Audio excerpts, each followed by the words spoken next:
Assalamualaikum warahmatullahi wabarakatuh. Kami dari kelompok 8 akan menjelaskan tentang materi sistem akuntansi penerimaan kas. Perkenalkan, saya Karissa Firda Agustin dengan NPM akhir 021. Perkenalkan, nama saya Alisa Dayu Gayatri dengan NPM akhir 135. Perkenalkan, nama saya Aisyah Khalifatur Rasyida dengan NPM 240130101050. Perkenalkan, nama saya Karantri Amanda Bisono, NPM 159. Perkenalkan, nama saya Evidia Puspasari dengan NPM akhir 214. Perkenalkan, nama saya Adrian Malvin Kusuma dengan NPM akhir 389. Untuk materi yang pertama yaitu tentang sistem penerimaan kas dari penjualan tunai. Nah, penjualan tunai sendiri itu dilaksanakan dengan mewajibkan pembeli membayar harga barang terlebih dahulu sebelum barang tersebut diserahkan dari penjual ke pembeli. Sistem ini mengharuskan uang tunai itu segera disetorkan ke bank seluruhnya. Nah, pihak yang menyetorkan uang tunai tersebut itu berbeda dari pihak bagian kasir. Nah, kemudian sistem ini juga akan mengharuskan untuk melakukan transaksinya itu melalui kartu kredit. Nah, penjualan tunai sendiri itu dibagi menjadi 3, yaitu penerimaan kas dari over the counter sale, penerimaan kas dari COD sale, dan penerimaan kas dari kartu kredit. Yang pertama yaitu penerimaan kas dari over the counter sale. Jadi pembelinya itu akan langsung ke perusahaan untuk memilih barang yang akan dibeli secara langsung. Kemudian pembeli juga akan membayarnya di kasir dan menerima barang yang akan dibeli. Nah, pembayaran yang ini dapat dilakukan melalui tunai, cek pribadi, kartu debit maupun kartu kredit. Jadi di sini ada bagian prosedur penerimaan kas dari over the counter sale. Yang pertama, pembeli itu akan memesan barangnya ke bagian penjualan, kemudian pembeli akan membayar harga barangnya secara langsung ke bagian kasa. Nah, setelah itu barulah bagian penjualan itu akan memerintahkan bagian pengiriman barang untuk menyerahkan barangnya itu kepada pembeli. Nah, setelah barangnya sudah diserahkan kepada pembeli, bagian kasa itu akan menyetorkan kas ke bank. Kemudian bagian pengiriman barang akan memerintahkan bagian akuntansi untuk mencatat pendapatan penjualan. Setelah itu, bagian akuntansi itu juga akan mencatat penerimaan kas dari penjualan tunai. Yang kedua itu ada penerimaan kas dari COD sale. Jadi penjualan ini itu akan melibatkan seperti perusahaan angkutan umum atau perusahaan pengiriman seperti kantor pos atau perusahaan pribadi dalam menyerahkan barang jualannya itu ke pembeli. Nah, jika lokasi pembeli itu berada di kota yang sama dengan lokasi perusahaan penjual, maka penyerahan barangnya itu biasanya dapat dilakukan sendiri oleh fungsi pengiriman dari perusahaan tersebut. Nah, COD ini akan dilakukan dalam 2 jurnal. Yang pertama itu saat menjual barang tersebut. Nah, jurnalnya ini dilakukan dengan cara mendebet penjualan tunai dan juga mengkredit pendapatan penjualan COD dan PPN keluaran jika ada. Nah, kemudian saat kas diterima oleh bagian kasa dari pembeli, bagian jurnal akan membuat jurnal penerimaan kas dengan cara mendebet akun kas dan juga mengkredit akun penjualan tunai. Nah, namun jika COD sale itu dilakukan oleh perusahaan kepada pembeli dengan pembeli luar kota atau luar pulau, maka pengirimannya itu akan dilakukan melalui kantor pos ataupun perusahaan angkutan umum. Nah, pencatatan COD sale itu akan dilakukan saat barangnya diserahkan kepada kantor pos atau perusahaan angkutan umum. Nah, jurnal yang dicatat ketika dijual yaitu piutang COD pada PPN keluaran jika ada, penjualan COD, dan juga utang biaya angkutan. Nah, pada saat kas diterima dari pembeli melalui kantor pos atau perusahaan angkutan umum, perusahaan penjual itu akan mencatat transaksi dengan jurnal kas pada piutang COD. Nah, yang ketiga yaitu tentang penerimaan kas dari kredit sale. Jadi salah satu transaksi penjualan tunai itu dapat dilakukan dengan metode pembayaran melalui kartu kredit. Nah, kartu kredit sendiri itu dibagi menjadi 3 kelompok. Yang pertama kartu kredit bank. Jadi pihak penerbit kartu kredit itu berasal dari bank. Yang kedua kartu kredit perusahaan. Jadi pihak penerbit kartu kredit ataupun penagih kartu kredit itu dari perusahaan. Dan yang ketiga kartu kredit bepergian dan juga hiburan. Nah, untuk kartu kredit sendiri itu penjualan tunainya dapat dilakukan dengan prosedur seperti yang ada di bagan. Yang pertama, pemegang kartu kredit itu akan memesan barang ke bagian penjualan. Nah, kemudian bagian penjualan itu akan memerintahkan bagian pengiriman untuk menyerahkan barang kepada pembeli.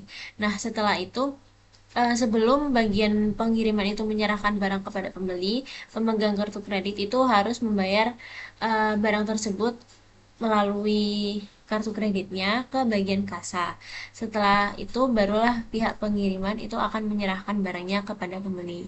Nah, kemudian bagian kasa akan menyetorkan slip kartu kreditnya ke bank. Nah, secara periodik bank penerbit kartu kredit itu akan melakukan penagihan kepada pemegang kartu kredit. Nah, jadi untuk jurnal bagi penjual saat menjual barang dengan pembayaran kartu kredit itu adalah piutang kartu kredit, beban kartu kredit pada PPN keluaran, dan penjualan kartu kredit. Nah, kemudian jurnal saat penjual memperoleh pelunasan dari bank yang menerbitkan kartu kredit adalah kas pada piutang kredit. Untuk slide yang selanjutnya ini fungsi yang terkait. Fungsi yang terkait dalam sistem penerimaan kas dari penjualan tunai ini yaitu yang pertama fungsi penjualan. Fungsi ini bertanggung jawab untuk menerima order dari pembeli, mengisi faktur penjualan tunai, dan menyerahkan faktur tersebut kepada pembeli untuk kepentingan pembayaran harga barang ke fungsi kas. Lalu yang kedua ada fungsi kas. Fungsi ini bertanggung jawab atas penerimaan kas dari pembeli. Ketiga, fungsi gudang. Fungsi ini bertanggung jawab untuk menyiapkan barang yang dipesan oleh pembeli, serta menyerahkan barang tersebut ke fungsi pengiriman. Keempat, fungsi pengiriman. Fungsi ini bertanggung jawab untuk membungkus barang dan menyerahkan barang yang telah dibayar harganya kepada pembeli. Lalu yang kelima dan yang terakhir fungsi akuntansi. Fungsi ini bertanggung jawab sebagai pencatat transaksi penjualan dan penerimaan kas dan pembuat laporan penjualan. Lalu selanjutnya ada informasi yang diperlukan oleh manajemen. Ini ada 7, yaitu yang pertama jumlah pendapatan penjualan menurut jenis produk atau kelompok produk selama jangka waktu tertentu. Kedua, jumlah kas yang diterima dari penjualan tunai. Yang ketiga, jumlah harga pokok produksi yang dijual selama jangka waktu tertentu. Keempat, nama dan alamat pembeli. Kelima, kuantitas produk yang dijual. Keenam, nama wiraniaga yang akan melakukan penjualan. Yang ketujuh, otorisasi pejabat yang berwenang.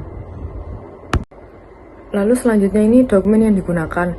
Yang pertama, faktur penjualan tunai. Dokumen ini digunakan untuk merekam berbagai informasi yang diperlukan oleh manajemen yang mengenai transaksi penjualan tunai. Lalu ada kedua, pita register kas atau cash register tape.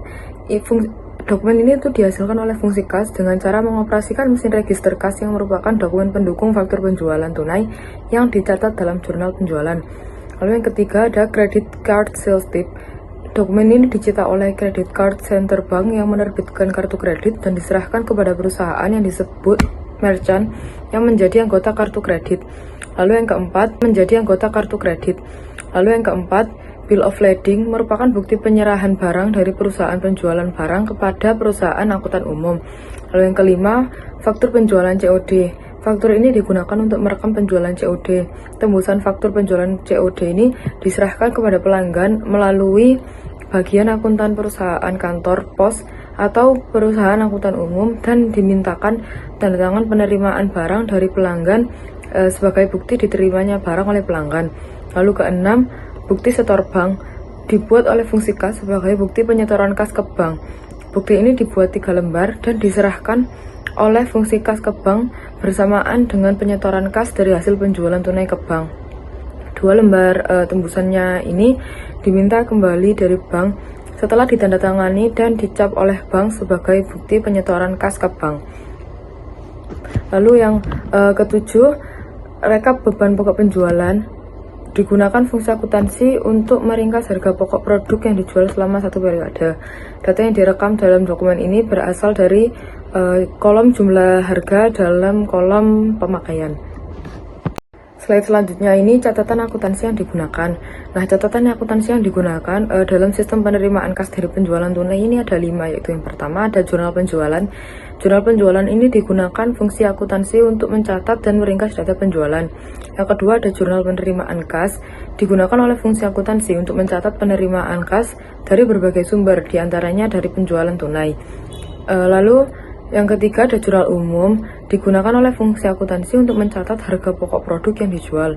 Lalu keempat ada kartu persediaan atau stock card, digunakan oleh fungsi akuntansi untuk mencatat berkurangnya harga pokok produk yang dijual. Lalu yang kelima kartu gudang, digunakan untuk mencatat berkurangnya kuantitas produk yang dijual. Lalu yang selanjutnya ada jaringan prosedur yang membentuk sistem. Yang pertama, prosedur order penjualan.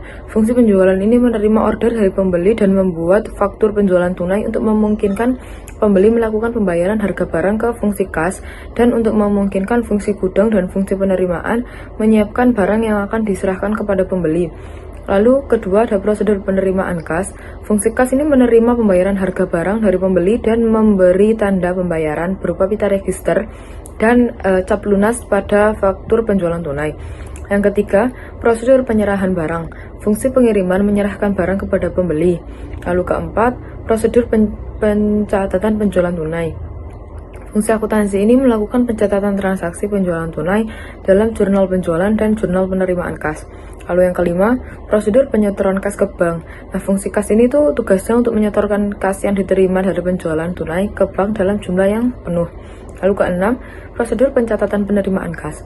Fungsi akuntansi mencatat penerimaan kas ke dalam jurnal penerimaan kas ini berdasarkan bukti setor bank yang diterima dari bank melalui fungsi kas. Lalu yang terakhir atau yang ketujuh, prosedur pencatatan beban pokok penjualan. Fungsi akuntansi ini membuat rekapitulasi beban pokok penjualan yang ada itu berdasarkan data yang dicatat dalam kartu persediaan. Selanjutnya yaitu komponen pengendalian internal dalam sistem penerimaan kas. Struktur organisasinya sendiri yaitu struktur organisasi yang baik memisahkan fungsi-fungsi utama seperti bagian penjualan, penerima kas, dan pencatatan akuntansi tidak boleh dijalankan oleh orang atau unit yang sama. Yang kedua yaitu tujuannya adalah menciptakan sistem pengawasan internal di mana setiap bagian saling memverifikasi kegiatan yang dilakukan. Sistem otoritas dan pencatatan, seluruh transaksi penerima kas harus memiliki dukungan dokumen yang valid dan telah mendapat persetujuan dari pihak berwenang. Misalnya, faktur penjualan harus ditandatangani pejabat berwenang dan setelah pembayaran diterima diberi tanda lunas.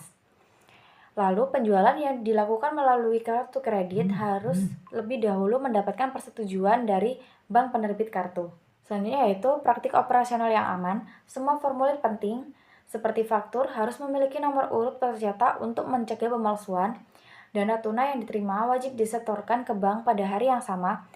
Pemeriksa internal bertugas memastikan memeriksa kas dilakukan secara mendadak dan berkala, serta buku kas dicocokkan dengan laporan rekening bank secara berkala atau rekonsiliasi. Ada pula dokumen-dokumen yang digunakan dalam sistem penerimaan kas, antara lain faktur penjualan tunai atau COD sebagai bukti transaksi, pita register kas sebagai bukti penerimaan uang, bukti transaksi kartu kredit atau credit card slip, surat jalan atau bukti penerimaan bill of lading, bukti penyetoran ke bank, dokumen rekap HPP atau harga pokok penjualan, dan jurnal-jurnal seperti penjualan dan penerimaan kas. Selanjutnya yaitu prosedur penerimaan kas pada penjualan COD atau cash on delivery. Alur umum transaksi COD yaitu 1. Pelanggan mengirimkan pesanan. Yang kedua, barang dikirim oleh penjual menggunakan jasa pengiriman atau kantor pos atau ekspedisi bersama formulir COD. Yang ketiga, kurir menerima pembayaran dari pelanggan saat pengantaran. Yang keempat, kas dari pembeli dikirim kembali melalui sistem pos ke penjual. Dan yang terakhir, penjual mengambil dana dari kantor pos pengirim setelah mendapatkan pemberitahuan. Pencatatan transaksi dalam pembukuannya yaitu saat barang dikirim, debit piutang COD, dan kreditnya yaitu penjualan COD dan PPN. Saat kas diterima, di debit adalah kas dan piutang COD pada kredit. Selanjutnya yaitu langkah pengendalian COD. Faktur COD harus bernomor urut dan terdokumentasi. Semua penerimaan kas harus didukung oleh bukti setor bank yang sesuai. Dan semua bagian terkait seperti kasir, pengiriman, dan penjualan harus saling mencocokkan dokumen sebagai bentuk kontrol silang.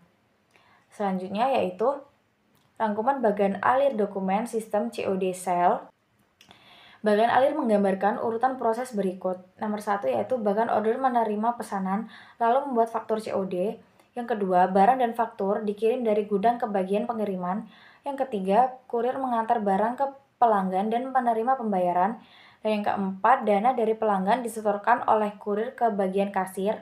Yang kelima, dana disetorkan ke bank, bukti setor diteruskan ke bagian pencatatan. Dan keenam, jurnal penjualan dan penerimaan kas diperbarui. Dan yang terakhir yaitu harga pokok penjualan dihitung dan dicatat melalui bukti memori. Oke, kita di sini akan membahas bagian alir dokumen sistem penerimaan kas dari penjualan melalui kartu kredit dan deskripsi kegiatan tentang sistem penerimaan kas dari piutang. Kita mulai dari bagiannya dulu. Di sini proses dimulai saat terjadi penjualan dengan kartu kredit yang dicatat dalam faktur penjualan tunai FTP ini kemudian dilampirkan ke dalam PRK, yaitu dokumen yang digunakan untuk mencatat penerimaan kas dari kartu kredit.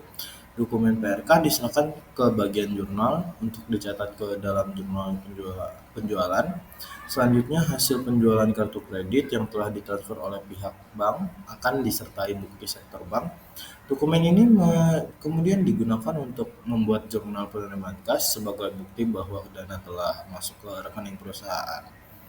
Sementara itu, bagian kartu persediaan membuat rekapitulasi beban pokok penjualan RHPP secara berkala. Rekapitulasi ini penting untuk mengetahui jumlah barang yang telah dikeluarkan dan nilai HPP-nya.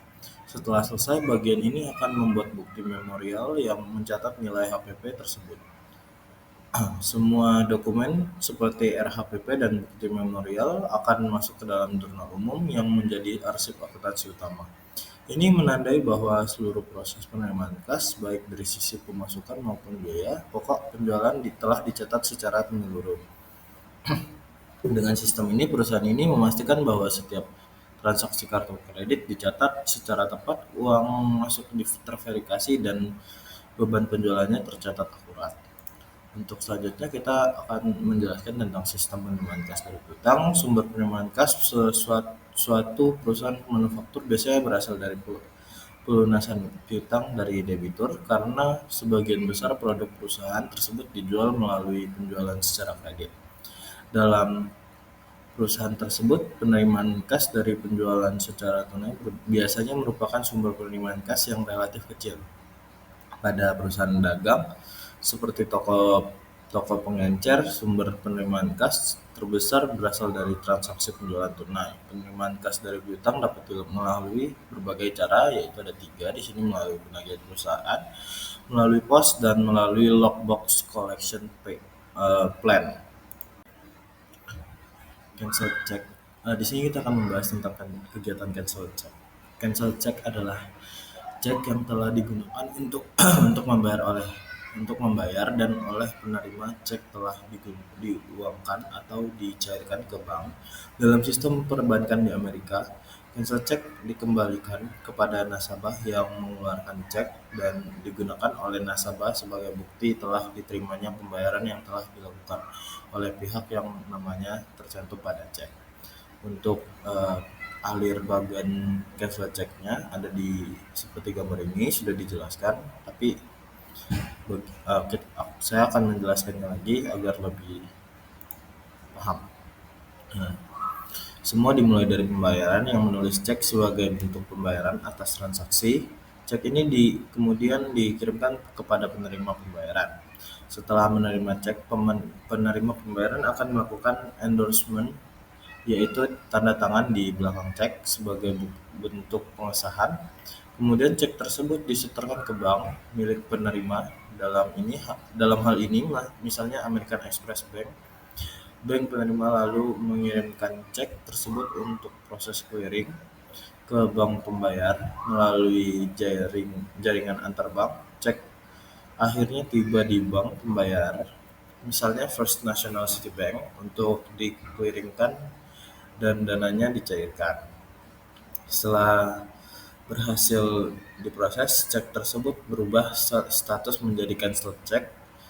Bank kemudian mengembalikan cancel check kepada nasabah pembayar sebagai bukti bahwa pembayaran telah dilakukan dan menyimpan dana dalam arsip untuk dokumentasi internal. Dari proses ini kita bisa melihat bahwa cek bukan hanya kertas biasa, tapi sebuah alat pembayaran yang diatur oleh dan dilindungi dengan sistem yang sangat rapi dan legal. Dengan prosedur yang transparan ini, pembayaran lewat cek bisa dilakukan dengan aman, terpercaya, dan terdokumentasi. Sekian, dan untuk selanjutnya kita akan membahas cancel check di Indonesia. Oke, kita akan membahas cancel check di Indonesia. Sistem perbankan di Indonesia tidak mengembalikan cancel check kepada nasabah yang mengeluarkan cek karena sistem perbankan tidak menyediakan bukti pembayaran berupa cancel check.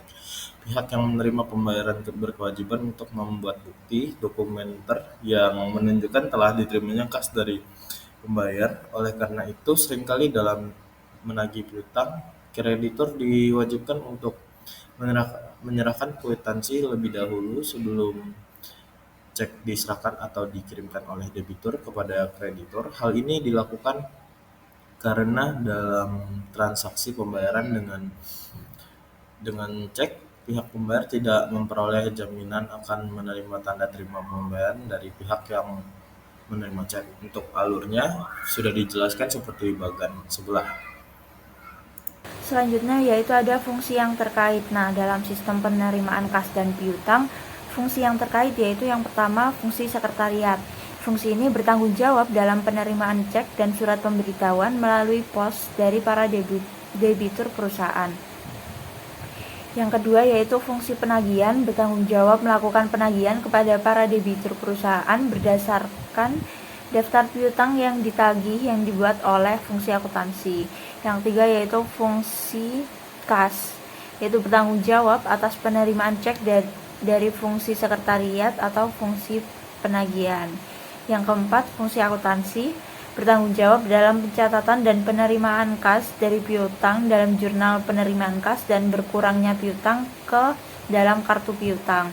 Yang kelima yaitu fungsi pemeriksaan intern, yaitu bertanggung jawab melaksanakan perhitungan kas yang ada di tangan fungsi kas secara periodik, serta melakukan rekonsiliasi bank untuk mengecek ketelitian catatan kas yang diselenggarakan oleh fungsi akuntansi. Selanjutnya yaitu ada dokumen yang digunakan. Dokumen yang digunakan yang pertama yaitu surat pemberitahuan. Dokumen ini dibuat oleh debitur untuk memberitahukan pembayaran yang telah dilakukannya. Surat pemberitahuan biasanya berupa tebusan bukti kas keluar yang dibuat oleh debitur yang disertakan dengan cek yang dikirimkan oleh debitur melalui penagih perusahaan atau pos. Kemudian yang kedua yaitu ada daftar pemberitahuan. Daftar surat pemberitahuan merupakan rekapitulasi penerimaan kas yang dibuat oleh fungsi sekretariat atau fungsi penagihan.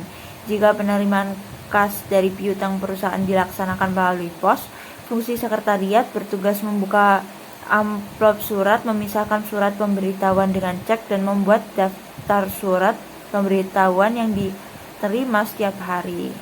Nah, jika penerimaan kas dilaksanakan melalui penagih perusahaan, membuat daftar surat pemberitahuan dilakukan oleh fungsi penagihan.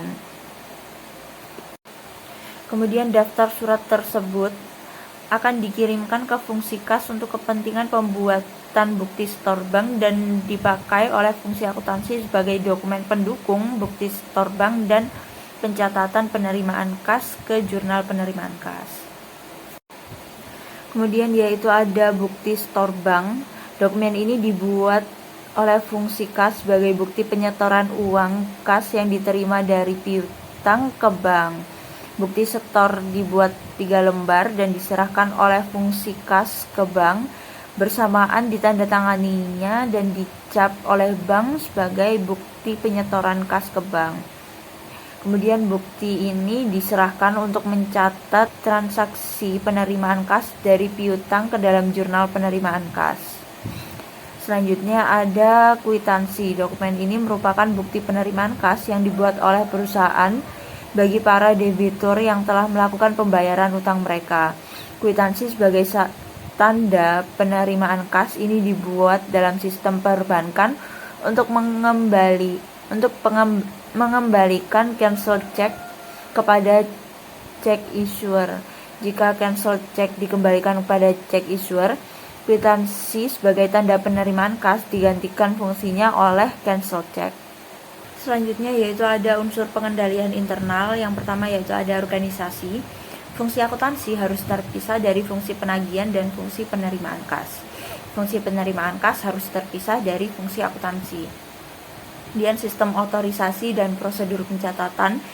Debitur diminta untuk melakukan pembayaran dalam bentuk cek atas nama atau dengan cara pemindah bukuan atau giro bilet. Kemudian fungsi penagihan melakukan penagihan atas dasar daftar piutang yang harus ditagih yang dibuat oleh fungsi akuntansi.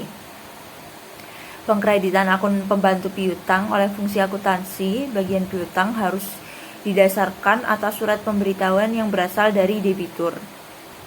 Selanjutnya yaitu praktik yang sehat. Hasil dari perhitungan kas direkam dalam berita acara perhitungan kas dan disetor ke bank dengan segera.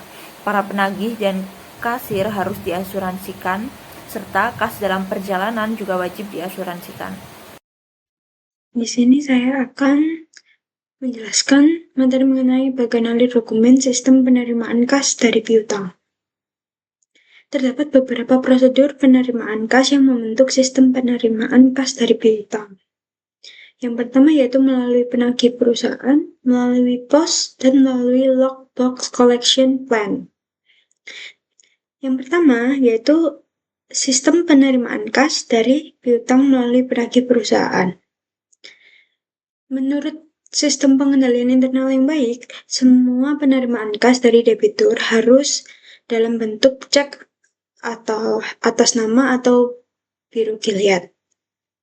Penerimaan kas dari debitur dalam bentuk uang tunai memberikan peluang bagi penagih perusahaan melakukan penyelewengan kas hasil penagihan.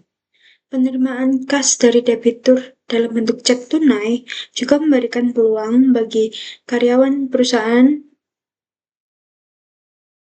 untuk menguangkan cek yang diterima dari debitur untuk kepentingan pribadinya. Penerimaan kas dari piutang melalui penagih perusahaan dilaksanakan dengan prosedur yang ada pada gambar. Yang pertama yaitu bagian piutang memberikan daftar piutang yang sudah saatnya ditagih kepada bagian penagihan. Yang kedua yaitu bagian penagihan mengirimkan penagih yang merupakan karyawan perusahaan untuk melakukan penagihan kepada debitur. Yang ketiga yaitu bagian penagihan menerima cek atas nama dan surat pemberitahuan atau remittance advice dari debitur. Yang keempat yaitu bagian penagihan menyerahkan cek kepada bagian kasa. Yang kelima yaitu bagian penagihan menyerahkan surat pemberitahuan kepada bagian piutang untuk kepentingan posting ke dalam kartu piutang. Yang keenam yaitu bagian kasa mengirimkan kwitansi sebagai tanda penerimaan kas kepada debitur. Yang ketujuh yaitu bagian kasa menyetorkan cek ke bank setelah cek atas cek tersebut dilakukan endorsement oleh pejabat yang berwenang. Yang kedelapan atau yang terakhir yaitu bank perusahaan melakukan clearing atas cek tersebut ke bank debitur. Selanjutnya terdapat bagian alir dokumen sistem penerimaan kas melalui penagih perusahaan yang ada pada gambar slide, yaitu bagian penagihan melaksanakan penagihan piutang berdasarkan daftar piutang yang ditagih dan yang dibuat oleh bagian piutang atas dasar kartu piutang atau arsip faktur yang belum dibayar. Hasil penagihan dari debitur dilaporkan oleh bagian penagihan melalui daftar surat pemberitahuan. Daftar surat pemberitahuan dilampiri dengan surat pemberitahuan diserahkan oleh bagian penagihan kepada bagian piutang. Bagian piutang membandingkan hasil penagihan yang dilaporkan dalam daftar surat pemberitahuan dengan daftar piutang yang ditagih. Dengan cara ini, kegiatan bagian penagihan dicek oleh bagian piutang. Daftar surat pemberitahuan yang dilampiri dengan cek diserahkan oleh bagian penagihan ke bagian kasa. Bagian kasa melakukan endorsement atas cek dan kemudian menyetorkan cek ke bank. bagian jurnal mencatat penerimaan kas dari piutang melalui penagih perusahaan. Ini ke dalam jurnal penerimaan kas berdasarkan bukti setor bank.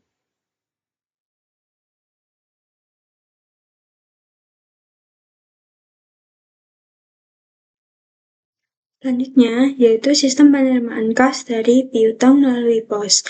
Pada slide sudah tertera gambar prosedur dan bagan alirnya. Untuk prosedur sistem penerimaan kas dari piutang melalui pos, yaitu yang pertama, bagian penagihan mengirim faktur penjualan kredit kepada debitur pada saat transaksi penjualan kredit terjadi. Yang kedua yaitu debitur mengirim cek atas nama yang dilampiri surat pemberitahuan melalui pos.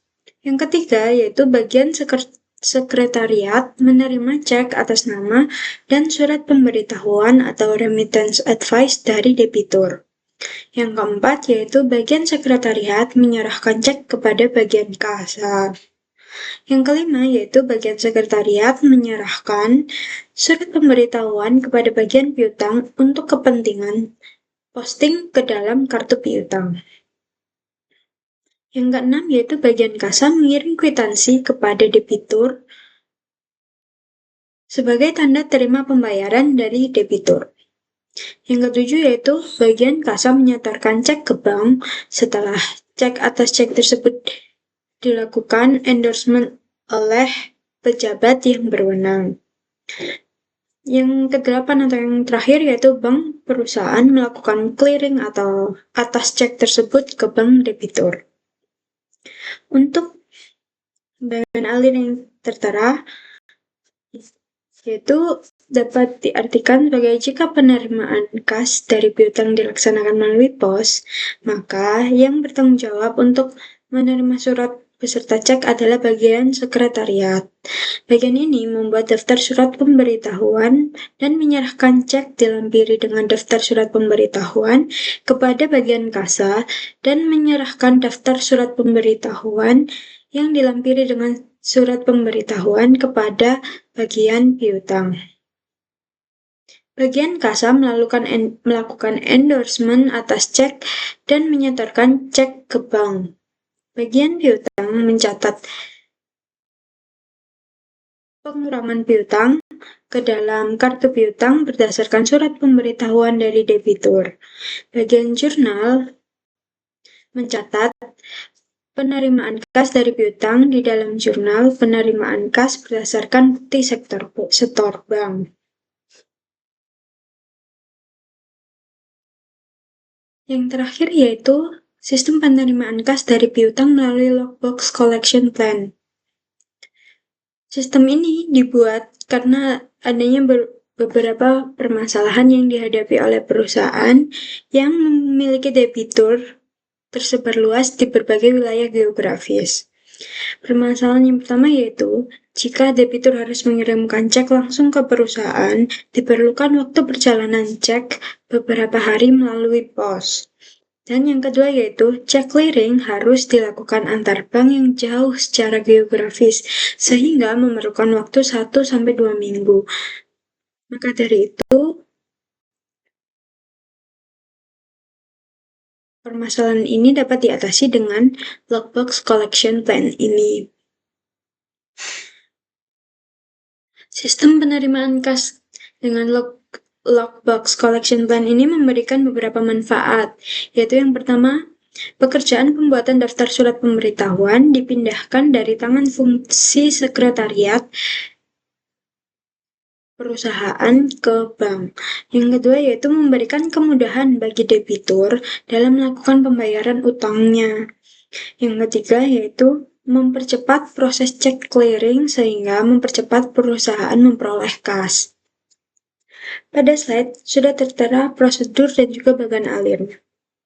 Prosedur dari sistem ini yaitu yang pertama, bagian penagihan mengirimkan faktur penjualan kredit kepada debitur pada saat transaksi penjualan kredit terjadi. Yang kedua yaitu debitur melakukan pembayaran utangnya pada saat faktur jatuh tempo dengan mengirimkan cek dan surat pemberitahuan ke PO Box di kota terdekat. Yang ketiga yaitu bank membuka PO Box dan mengumpulkan cek dan surat pemberitahuan yang diterima oleh perusahaan. Yang keempat yaitu bank membuat daftar surat pemberitahuan. Dokumen ini dilampiri dengan surat pemberitahuan yang dikirimkan oleh bank ke bagian sekretariat. Yang kelima yaitu bank mengurus cek clearing. Yang keenam yaitu bagian sekretariat menyerahkan surat pemberitahuan kepada bagian piutang untuk mengkredit akun pembantu piutang debitur yang bersangkutan. Yang ketujuh yaitu bagian sekretariat menyerahkan daftar surat pemberitahuan ke bagian kasa. Yang kedelapan atau yang terakhir yaitu bagian kasa menyerahkan daftar surat pemberitahuan ke bagian jurnal untuk dicatat di dalam jurnal penerimaan kas. Selanjutnya untuk bagian alirnya yaitu penagihan piutang dari pelanggan yang dilakukan oleh perusahaan dengan menyediakan PO Box di lokasi terdekat dengan tempat tinggal atau tempat usaha pelanggan. Setiap hari, bank yang ditunjuk oleh perusahaan diberi wewenang untuk membuka PO Box dan membuka surat-surat dari pelanggan yang berisi cek dan surat pemberitahuan. Cek yang diterima oleh bank kemudian diproses clearingnya, dan atas dasar hasil clearing tersebut, bank menerbitkan nota kredit. Bank membuat daftar surat pemberitahuan 2 lembar dan mengirimkan daftar surat pemberitahuan dan surat pemberitahuan serta nota kredit ke bagian sekretariat perusahaan. Bagian sekretariat mendistribusikan daftar surat pemberitahuan dan surat pemberitahuan ke bagian piutang untuk pencatatan berkurangnya piutang kepada debitur yang bersangkutan. Daftar surat pemberitahuan dan nota kredit ke bagian jurnal untuk pencatatan penerimaan kas di dalam jurnal penerimaan kas. Sekian dari kelompok kami. Maaf bila jika ada kata yang kurang tepat atau salah, dan apabila terdapat kata yang kurang berkenan. Terima kasih. Assalamualaikum warahmatullahi wabarakatuh.